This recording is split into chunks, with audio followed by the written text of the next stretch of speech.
Hello and welcome to Automotive EV. My name is Peter Wooding and thank you for joining us.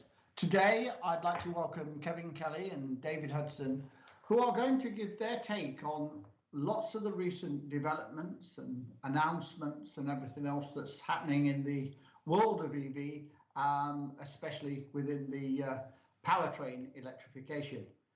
Now, obviously there is a conversation within the session. So please use the your conversation bar at the bottom and ask Kevin or David or both anything that you want to throughout their sort of, I will call it EV auto chat if you like this morning. So thanks again for joining us, and I will hand over for you to give us all a bit better outline on what's happened and from your eyes and ears. So thanks again.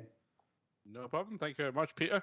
So yeah, today we're going to have a little bit of a conversation through the last couple of weeks. I think typically when we run these sessions and we do these sessions, we have a kind of, not an agenda per se, but really some talking points that we want to get across. And I think the most interesting part that we've seen from this year in the world of EV has been a swathe of new EV announcements about the future of electrification within our industry. And I think a lot of them we would find useful in unpacking some of those and having a bit more of a general discussion. I'll give my introduction before I let David give his, and then we'll first start off with the first big piece of kind of news or talking point for today. So my name's Kevin Kelly. I am head of automotive for Segula Technologies UK. Segula is an engineering service provider. We support the automotive industry in a number of different ways in engineering and support, from testing and manufacturing engineers, R&D projects, kind of everything and anything in between those. I previously as well had spent some time in consultancy, which is where some of you may know me from. And previous to that, I did some quite a lot of time in Renault-Nissan Alliance. So I come from the EV world through there in the powertrain part. And later on, hopefully, if we get some time, we can talk about some of the Nissan news as well, which I have a lot of interest in because I was involved in that project way back when in its first infancy. So that's my little bit of my introduction. Dave, do you want to give your little introduction? We'll move on to our first point. Yeah, thanks, Kevin. So, so Dave Hudson, I am the head of powertrain and vehicle engineering at Tata Motors European Technical Centre. So, been involved with Tata for the last 12 years, including a spell out in India. So, we are doing and have done over the years a lot of the initial studies on electrification for the Tata brand products. And have recently launched or a year ago, in fact, launched our first sort of full EV into India. It's actually doing pretty well. So we're now got over 60% of the passenger car EV market in India. And so, definitely a passion for the sensible end of electrification, if you like, the more modest, affordable EVs, which I think have to form a key part of the strategies going forward. So I think we'll touch on one or two of those points as we get into the topic. So yeah, that's me, and just informed about a few things, lacking in detailed knowledge about most of them, but let's have a chat. I was going to say, I think you give yourself discredit on that, Dave. I think having done a few of these sessions with you, and obviously we've crossed paths and conferences back from before, I think that's a little bit of a disservice. But we'll definitely have a lot of good discussion points today, and if we have some time at the end, guys, we will definitely have some, hopefully, some time for Q&A to us and our team. I think the biggest thing we need to talk about, and this session is really about electrification of powertrain. And obviously Automotive EV Live is an organization and as a brand is all about pushing EVs and how and hopefully having that topics and discussions about EV, but we still need to get from where we are today, which is a highly combustion-based environment and industry, towards the EV. And I think all of us in this room and all of us in this session today are believers in the true EV environment of 100% EV in some point, but we are realistic as engineers, as people in our industry, to getting towards EV at a given stage. So today we want to try and cover all of those bases from the EV all the way up to kind of what's happening in the transition. And the biggest one that has to happen in there for me is really talking about the VW Power Day. Very interestingly, me and Dave had a conversation but prior to this about VW Power Day and the way in which it was represented. I myself have not watched the VW Power Day session.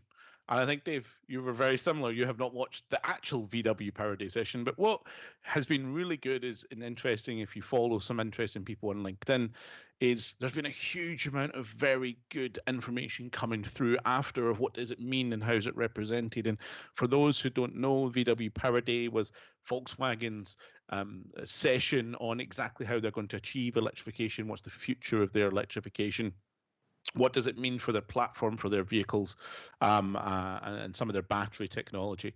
And really, for me, if we start off this point, Dave, for our discussions today, the biggest thing for me that I find, maybe this is a little bit controversial to the world, is I actually didn't find a lot of new information from VW. I've been following this sector for a number of years, and the announcements to dramatically increase their public charging, which is a massive, capability that's needed for EV vehicles to grow. This has been done when they launched, We Charge in their VW program with ID3. Their new MEB platform has been described, multiple times across the years. Their prismatic cell shift was always part of their relationship with Northvolt. It was, again, a couple of years back from when they first invested in Northvolt. Their switch towards solid state has always come from QuantumScape.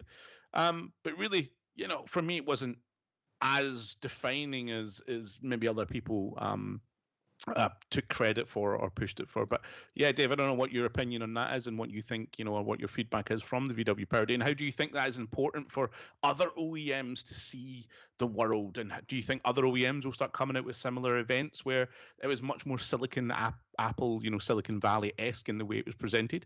Do you think that's going to become a trend for us now?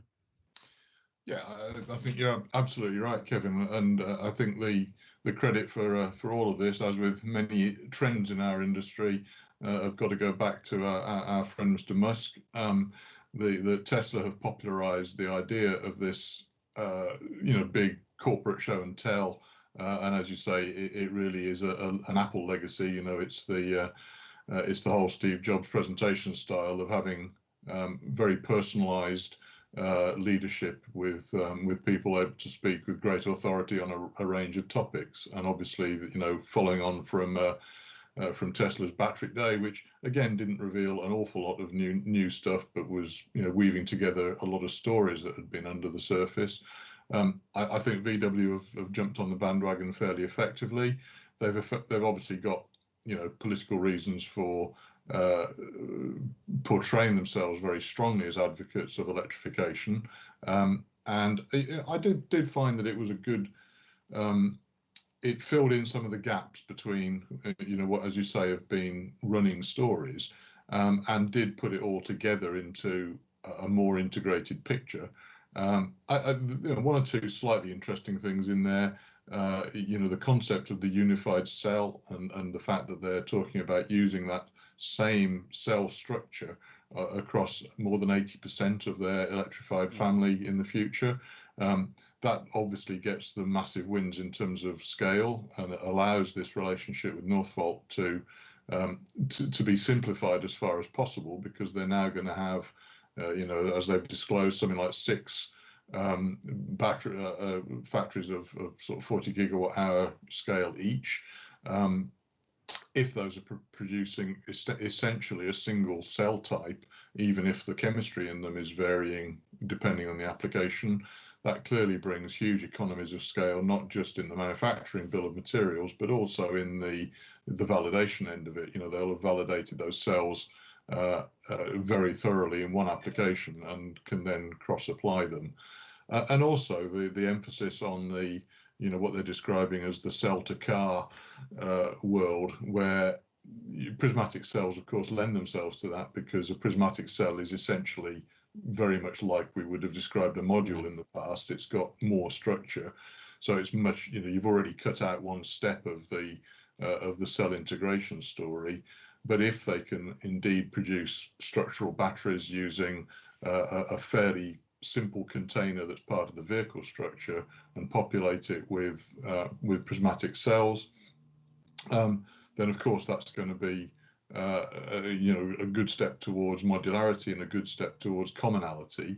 I think one surprising thing was the journey they've portrayed to this new SSP architecture, the next generation EV architecture for them. What it'll mean is that the MEB architecture as such has had a pretty short life. Normally in automotive, we're looking for getting kind of 10 to 12 years out of a platform family before it's really time expired. But MEB is probably only going to be lasting for 5 or 6 years in truth. And that's quite a large investment to write off. When you consider that they've probably now, if they're talking about launching SSP-based cars in 2024, that effectively means they're working on those now, and they're only just into the second product off the MEB plan. So that's a real sign of commitment, actually, is that you're prepared to write off investments early. But also, interestingly, I'm not sure it was covered particularly well in Power Day, but the extension downwards of the MEB family. So we already know they've murdered the E-Up and its siblings fairly early in their life. Just as soon as they got massive orders for them, they stopped making them. Probably because they weren't terribly profitable. But obviously the truth is that they went in with the ID family at ID3, so it's fairly obvious they were leaving space for ID1 and ID2. In Germanic organized style, that they left that headroom for some reason. And it'll be interesting to see just how common the architecture truly is when they go down a class from the ID3. It's not always easy to do that, and you can end up with a very congested piece of architecture. So if they can indeed populate the Polo class with something that's essentially a Golf and above architecture, that's a pretty useful trick for them to use. So I think there is if you delved into it, there was a lot of interest. Obviously the battery piece, as you say, the Northvolt relationship as the primary supplier is there, but also QuantumScape are now out in the open in terms of having come out in public with what's been going on. A lot of us have known QuantumScape for a while. We've also known about VW's investment, but remember that QuantumScape are now 10 years and $1.5 billion into the journey towards solid state. And VW have got perhaps a third or a quarter of that investment has been directly from Volkswagen. But it's the reason why I think so many other solid state battery people have gone quiet recently, is that now that QuantumScape are out in the open, I suspect, and slightly biased because I do know the guys, but I suspect that they are probably the only ones who've got the true answer to solid state. Toyota maybe have something, but they've again been talking and not producing. So there was a lot in there, I think, Kevin, and but a lot of it was detail and connections as opposed to brave new declarations. Yeah, and I think there's quite a few things that from what you were saying that for me are immensely interesting. I think back to we as an industry, when it comes to platforms, have always been platforms as a modularity concept and as a real scalability factor has only really been invested in a significant portion in the last 15 years. I think back to when MQB came out and the position of MQB and how much money they were investing, multiples of billions of euros was invested in MQB, and how revolutionary MQB was as a concept. Not only as an actual, a technology and solution, but as a concept, it really was interesting. We then seen after that the wave of other companies coming behind, PSA and Renault Nissan even slower behind, only the last 4 or 5 years have they really come with that wide ranging, up and down and widthways and multiple brand platform where the VW kind of perfected out. You think back of the Seat Leon, the Golf, and the Audi A3 were very, very similar underneath. What I found always interesting, and even to go back to my previous consultancy life, was we always viewed dedicated EV platforms as one and done. We viewed them as you make a move over, you have a front subframe, a rear subframe, you can put a motor in each one of them depending on which type of application it is. You put a big giant rectangular battery in the middle, you fill it with modules, and you're all good to go. Keep that platform for the next 30 years. Tesla, even if you look back to their platforms, the Model S is on a different platform to the Model 3, which is then going to be in a different platform going forward when they have the battery integrated kind of structure. What's quite interesting is VW showing, as you said, that again with, okay, we've done MEB, which I don't think any real other OEM has come up with a competitor to MEB, as much as, the PSAs of the world, or Stellantis as they now are, have said that they have similar with the EMP system. It's nobody has yet caught up to MEB, and now they're already saying the goalposts are moving again.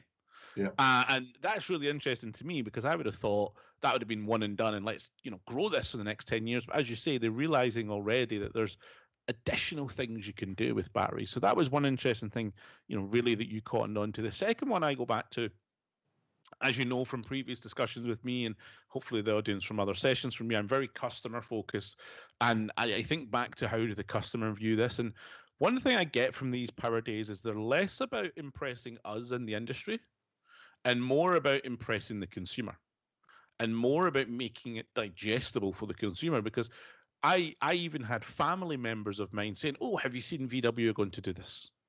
Do you know what I mean? It got beyond our little industry realm and going forward. And I think that's going to be interesting going forward, is how do OEMs actually start doing that themselves? Yeah. Indeed, and I think the question of what you get out of successive generations of platform is always a big debate. That a true platform investment is a massive deal for any automotive company. We architected a platform perhaps 8 or 9 years ago for Tata Motors, and the process of even doing the concept is a couple of years' work, because you've got to cover future bases that you don't really know, because you're having to project, probably 7 to 10 years in the future. And for most folks who are the market-facing side of it, the last decade, it's been very difficult to look that far ahead with any sort of confidence. And so, you do end up having to make incremental steps rather than, the big ultimate step. But you have to do that.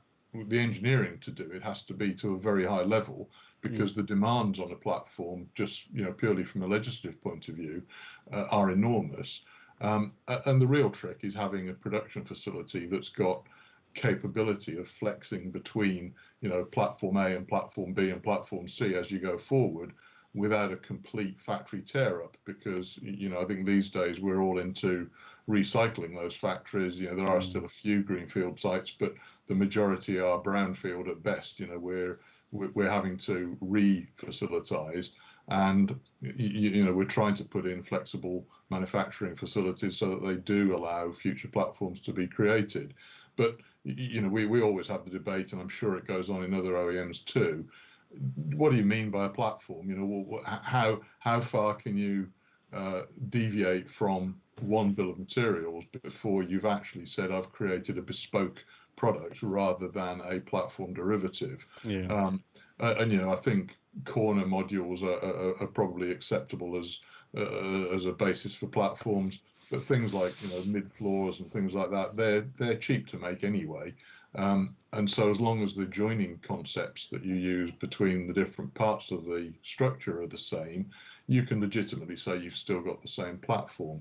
So I think the fact that VW are declaring that SSP is a new platform, arguably, MEB was really conceptually very similar to MQB.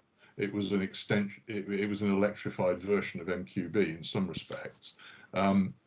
Even though probably part number wise it had very little in common. So the fact they're saying SSP is coming and it's a new thing, and in fact even on on the way there, they've got yet something else turning up as an Audi platform. I think that's their PPE. Yeah, PPE, performance right, platform for Audi and Porsche. Which, and if you look at the graphic that they've shown, effectively that has a life of only 2 years before that also collides with SSP coming the other way. So, I think it indicates there's an awful lot of R&D groups within Volkswagen that are preparing for a very, very different future, and one where the dream of 100% electric, is real. And if it's, you're the biggest car company on the planet, I think that's probably still just about correct, and you're believing that strongly in this, then I think it does give us hope that there is, that is the right way forward. But the only question is the end date, and of course that's one of the other things that's been, massively discussed in the last 3 or 4 months, is so many declarations of the date when we are 100% electric, and does that mean we don't sell anything? Does that mean we don't launch anything? Does it mean you can't support anything? The subtext of what the date means is more important than the date itself. But I think anybody that's got a date that doesn't start with 2030 is clearly not in the club, and whether it's 2030 or 2035 is a question. But when you get JLR, for example, in their Reimagine strategy, saying that actually before the end of the 2030s, not only are they going to be fully electrified, but they're also going to be net carbon zero. Those are truly the big deals, and in reality much more difficult to achieve than just the product level launches. So I think Power Day has been, going back to the question you asked, which I didn't answer, which is this a trend? I think absolutely it is, and I think if nobody else is getting rich on this, the event production companies putting on Hollywood style presentations that of course are for this format, they're for web consumption. YouTube is becoming the place where we go and find out what's going on in corporate world, as well as the cat videos. So and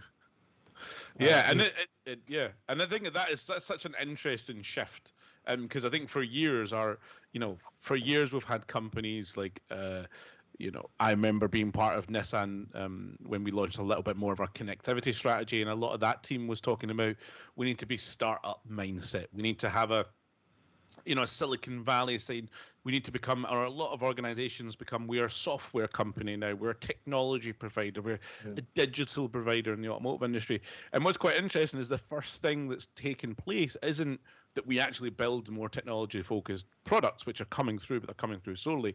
It's actually that we're stealing more of how they market themselves and how they push themselves over to consumers, and how these big, bold statements become instantly believable in these forums, even though they're not necessarily the world's most believable kind of concepts. So you go back to the dating that you mentioned there, Dave.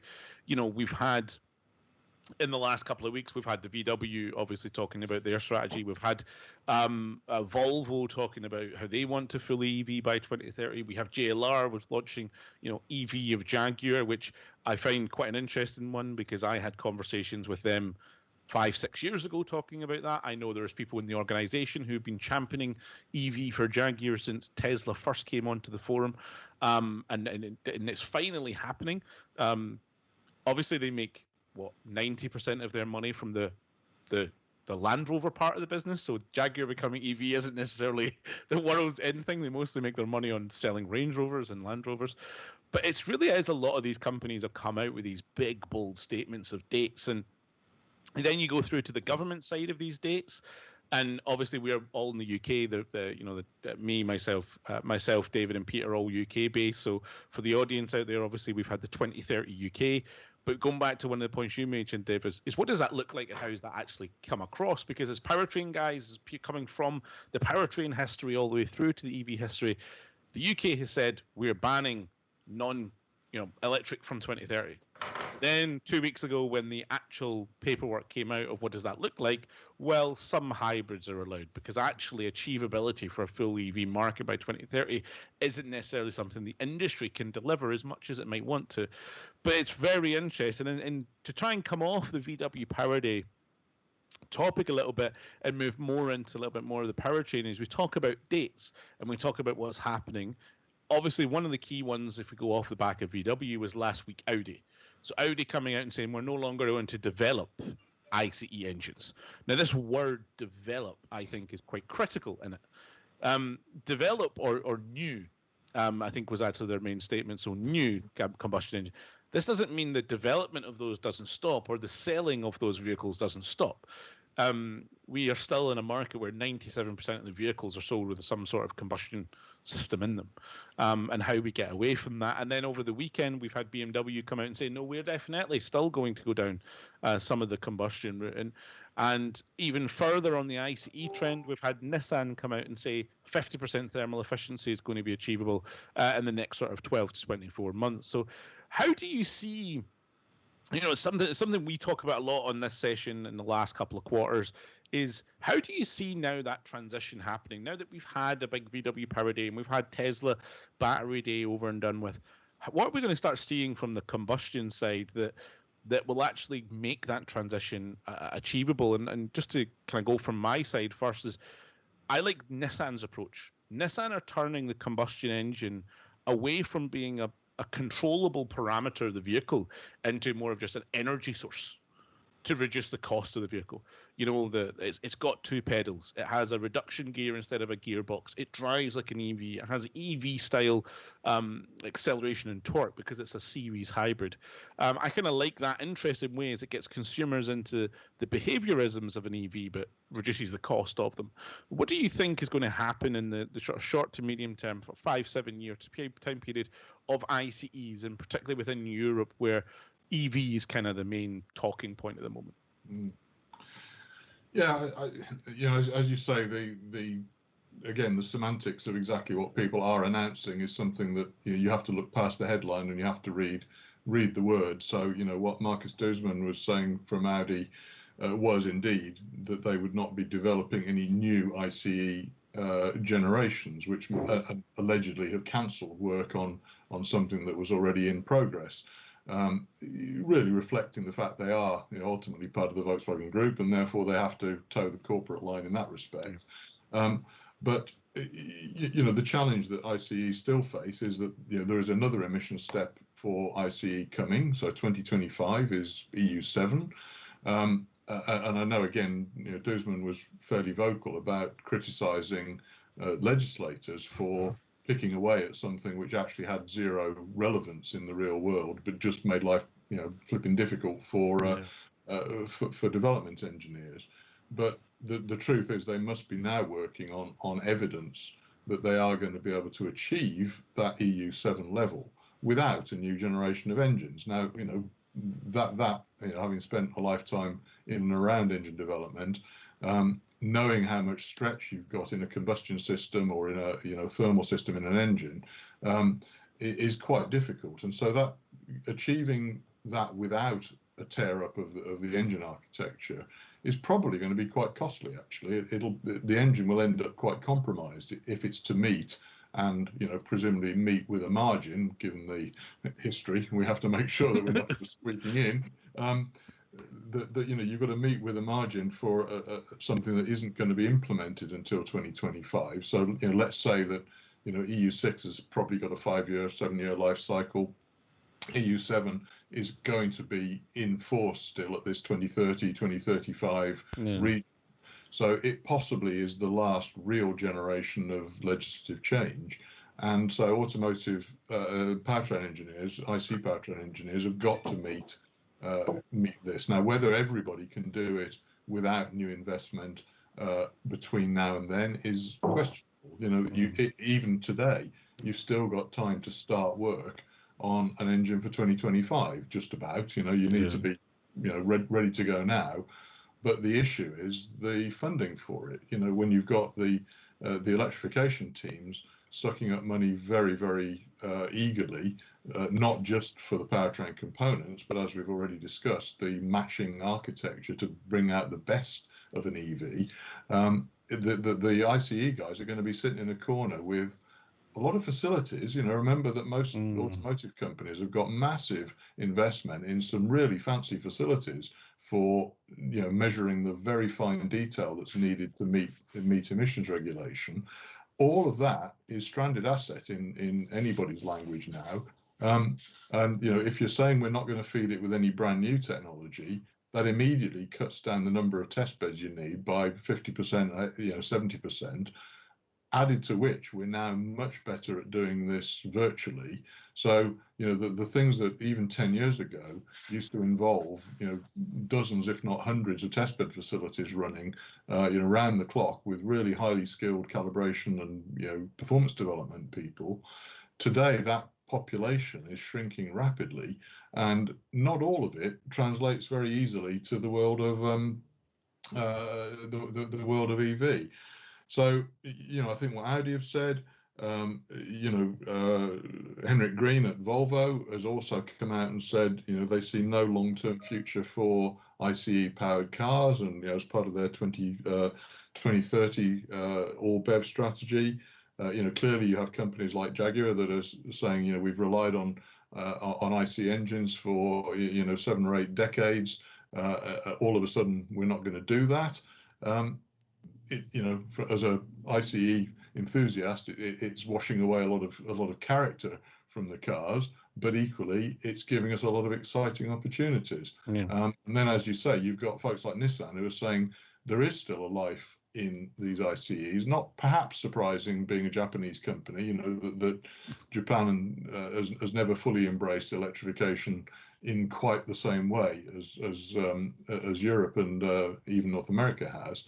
But the story with the e-power concept is to me quite interesting, because we've I'll disclose, and it's in public domain, that we've actually been in the world of trying to do range extenders. 5 or 6 years ago, we actually had an Innovate UK funded project which to develop a small range extender, 30 kilowatts, and came to the conclusion at that point that range extension was effectively a dying art because of the massive progress in batteries, and the battery costs were coming down faster than the benefits of doing range extension.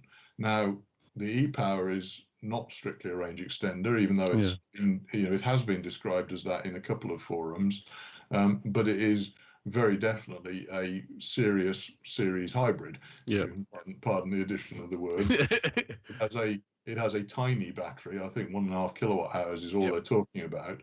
So its battery size is very similar to some of the parallel hybrid systems, where it is nothing more than a low speed maneuvering and power boost system that you're still dependent on a flow of energy from a generator on the end of the IC engine.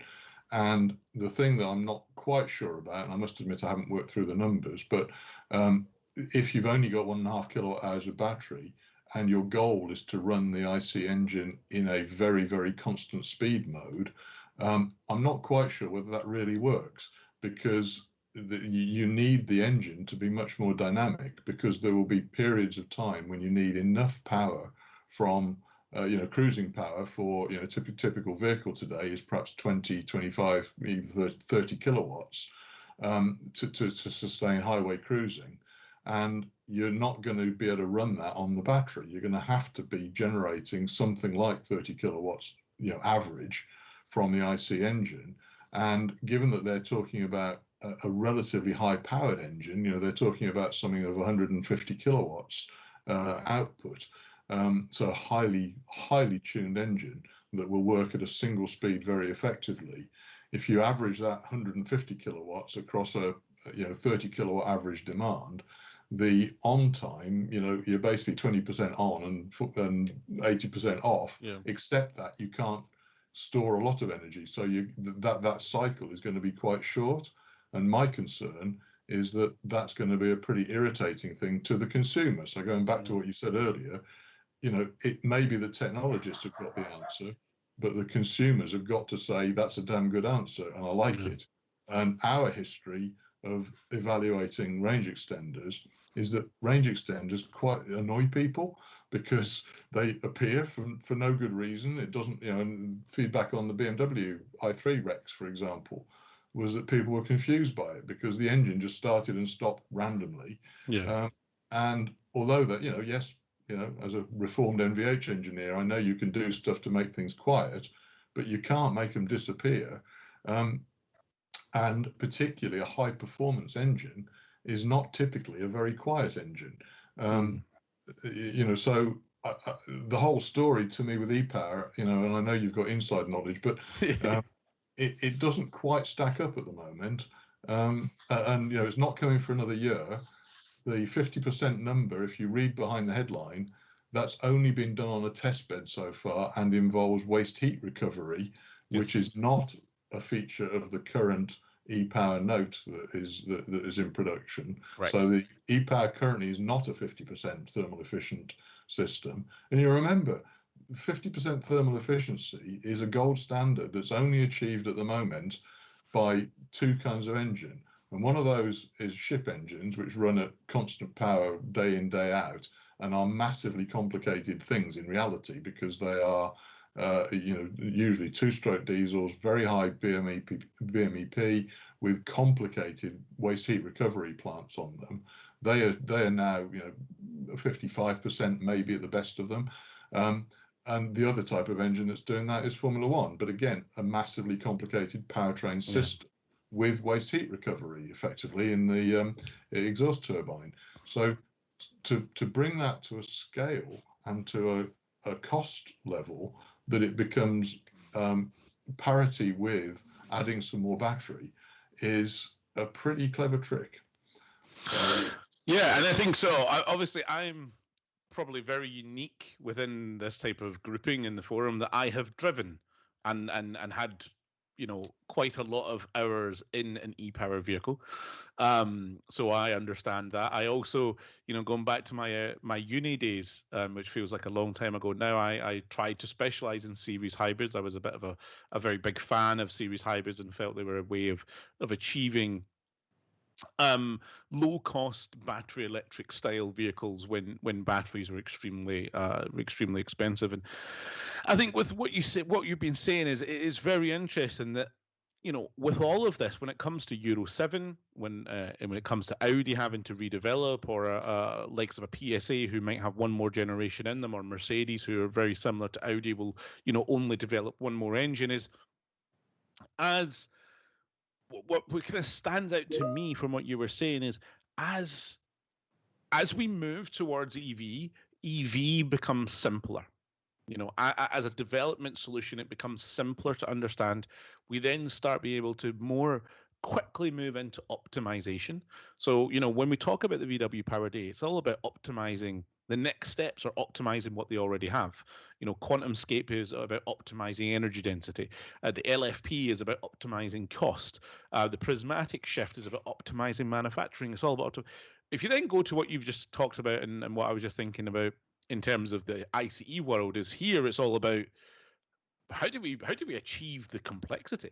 How do we still achieve Euro 7 with a massively complicated vehicle? How, e-power, as you mentioned, e-power is a simple concept. It's a very low technology, very high thermal efficiency petrol engine working as a single state generator to run an electric vehicle. But actually, in achieving that, there is a lot of dynamic situations. VMAX, particularly in Germany, those type of situations can be very challenging for solid state engines where you get high power demands.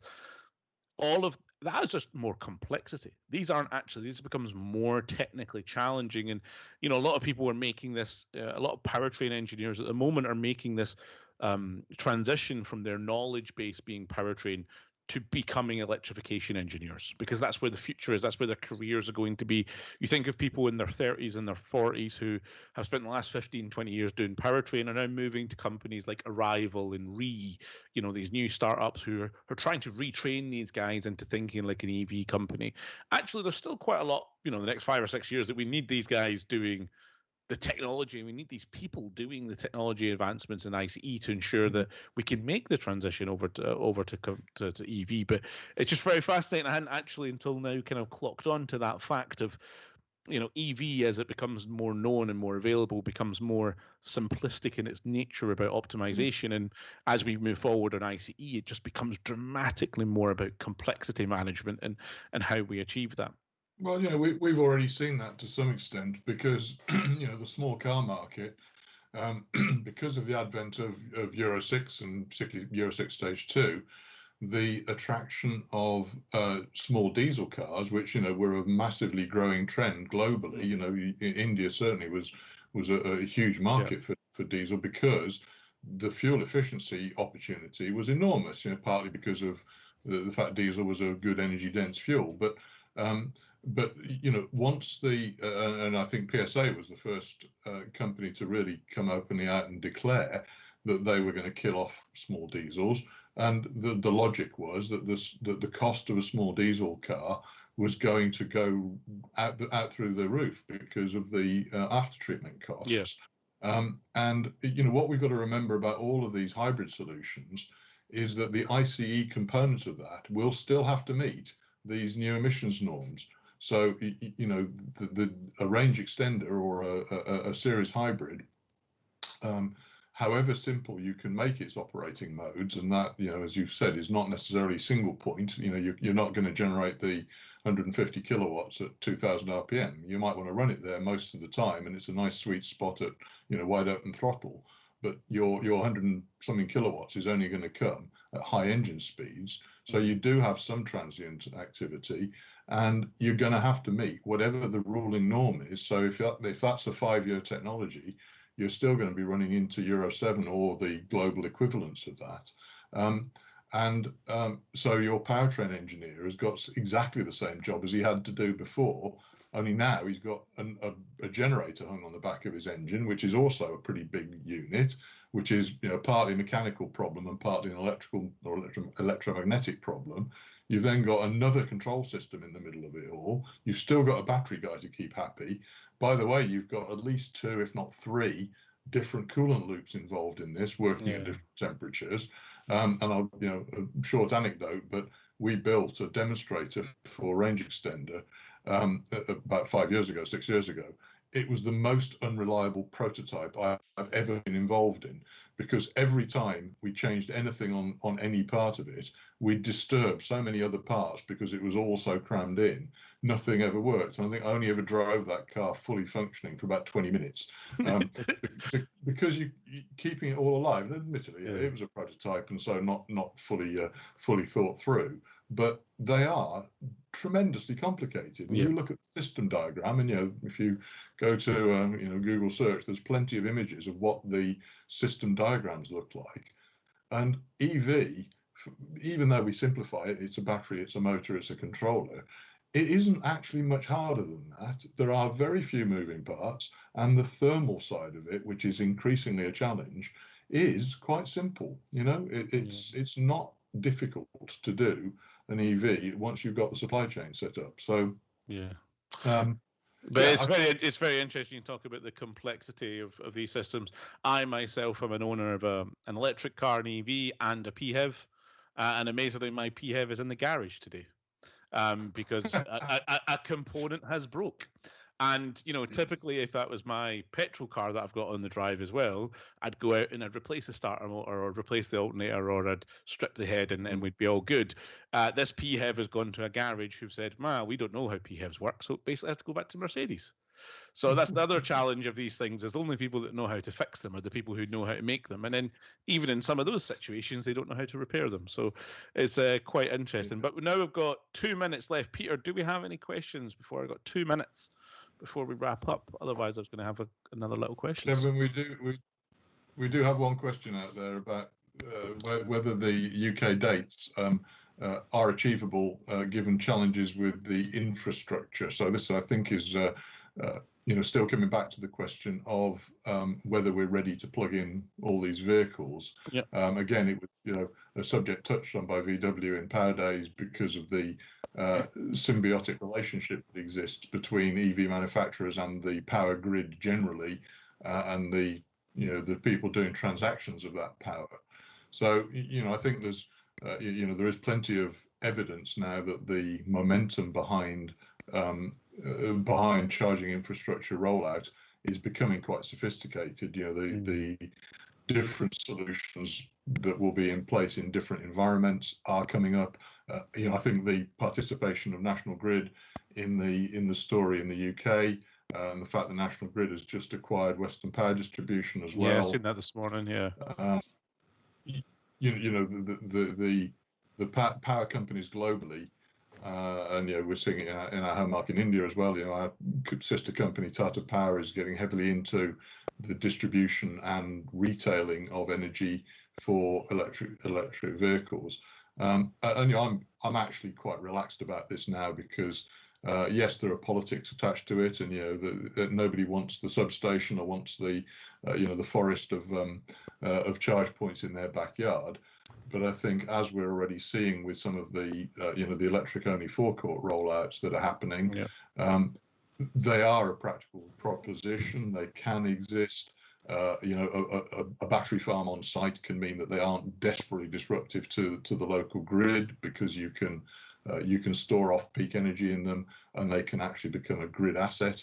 So, and also one of the things we didn't talk about Power Day was the whole V2G story and the bidirectional element. The fact that VW are strongly supporting bidirectional charging in their future vehicles, and Nissan, of course, were amongst the pioneers for this.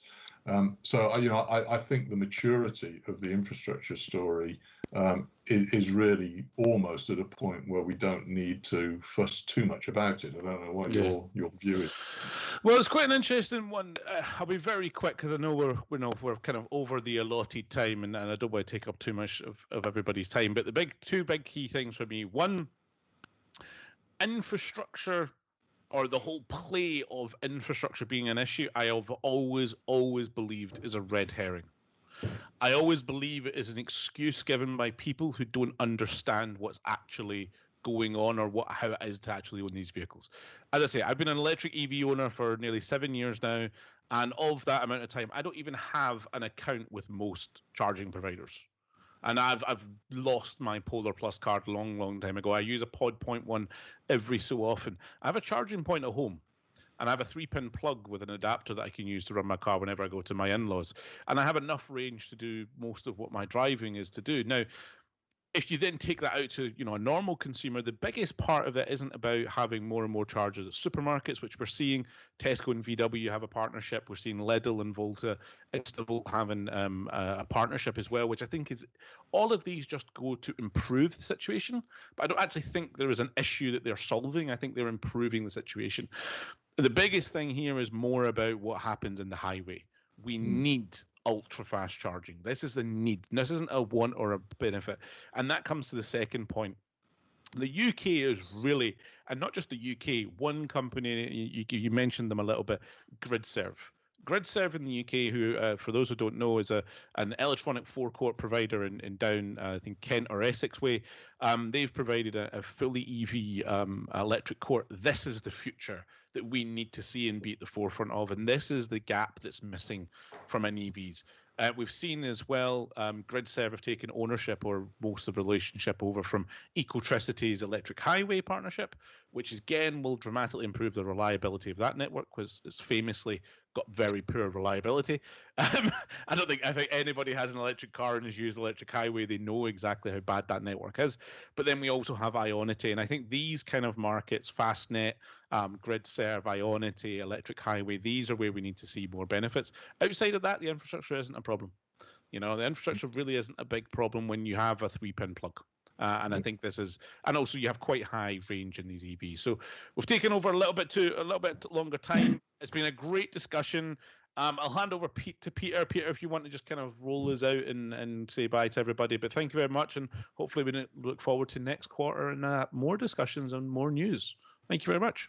Thank you, Kevin. Thank you, David.